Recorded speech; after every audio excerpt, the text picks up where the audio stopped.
Сәлеметсіздер ме, құрметті оқушылар? Біздің 4-ші тоқсанымыз басталды.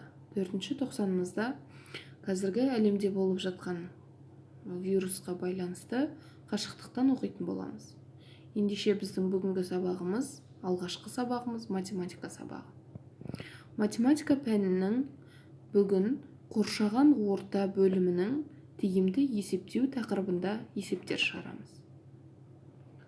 Біздің бүгінгі сабағымыздың мақсаты қосудың ауыстырымдылық, терімділік қасиеттерін, көбейтуді, ауыстырымдылық қасиетін тиімді есептеулерді жүргізу үшін қолдану. Бағалау критерийі жеке тапсырмаларды орындай алады, сабақ барысында тыңдаушының назарын өзіне аудара алады. Біздің бірінші тапсырмамыз Сырым мен Әлия Қазақстанның көрікті жерлерін аралап қайтты.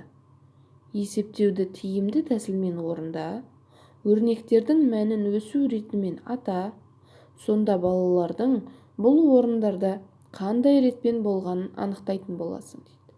Балалар, біз өткен тоқсанда тиімді тәсілдермен есептер шығаруды үйренген болатынбыз.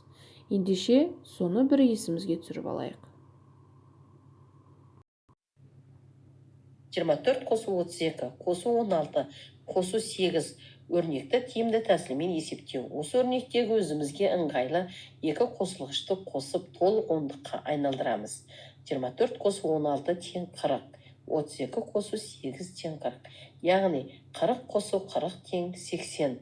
Бұл жерде қосу амалының терімділік қасиетін пайдаландық. Келесі өрнегіміз 7 санын өзіне 4 рет қосқан, яғни бір сан неше рет өзіне қосылған көбейту амалы арқылы ықшамдап өрнектеуге болады.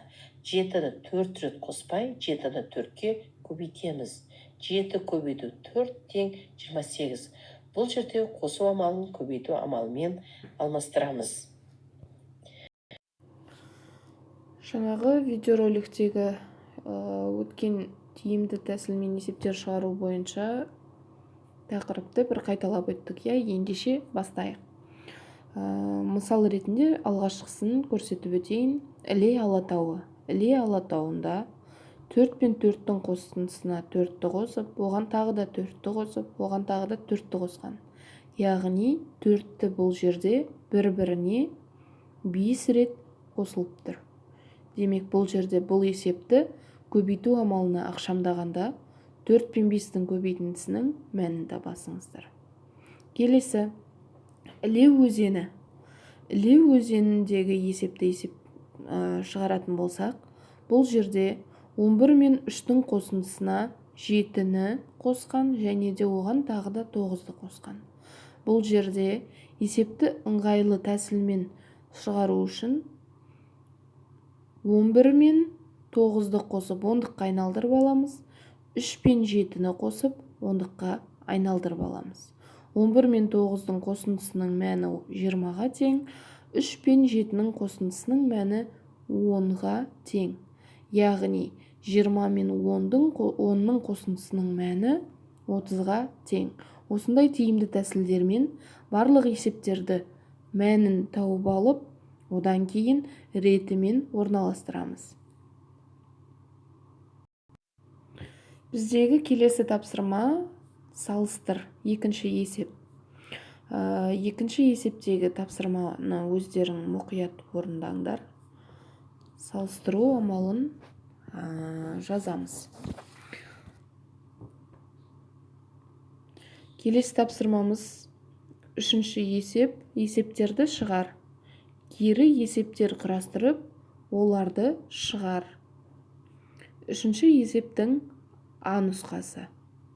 Саябақты көгалдандыру үшін әр қайсысына 9-дан 3 қатар қайың көшеті отырғызылды. Барлығы неше көшет отырғызылды? Алдымен есепті шығармас бұрын есептің шартын жазып аламыз. Яғни шартында әр қайсысы 9 данадан, яғни 9 дана, қайың 9 дана. Одан кейін қайың 3 қатар. Табу керек, барлығы неше көшет отырғызылды. Бұл есептің сұрағы. Енді ары қарай шешуімен жауабын өздеріңіз жазасыздар. Және де ә нұсқасында дәл осылай етіп орындаймыз. Келесі есеп бізде төртінші есеп. Төртінші есепте есептерге өрнектер жаз, оларды шығар дейді. А нұсқасын шығарып көрейік, ары қарай өздеріңіз шығарасыздар. А нұсқасында шағын зауытты 45 килограмм тыңайтқыш 9 қапшыққа салынды. Әр қапшыққа неше килограмм тыңайтқыштан салынды? Зауытта 45 килограмм тыңайтқыш және 9 қапшық. Бізде бұл жерде шартына тыңайтқыш 45 килограмм, салынды 9 қапшық деп жазамыз. Сұрағы әр қапшыққа неше килограмм тыңайтқыш салынды. Енді оны табу үшін бұл жерде біз бөлу амалмен орындайтын боламыз. 45 пен 9, бұл енді ары қарай шешуін жазамыз. Шешуінде 45 пен 9-ның бөлінісінің мәні 5-ке тең. Жауабы әр қапшыққа 5 килограмм тыңайтқыштан салынды. Дәл осылай ә нұсқасы мен Б нұсқасын өздеріңіз орындайсыздар. Және де балалар, бізде 5-ші есеп баған түрінде есепте деген.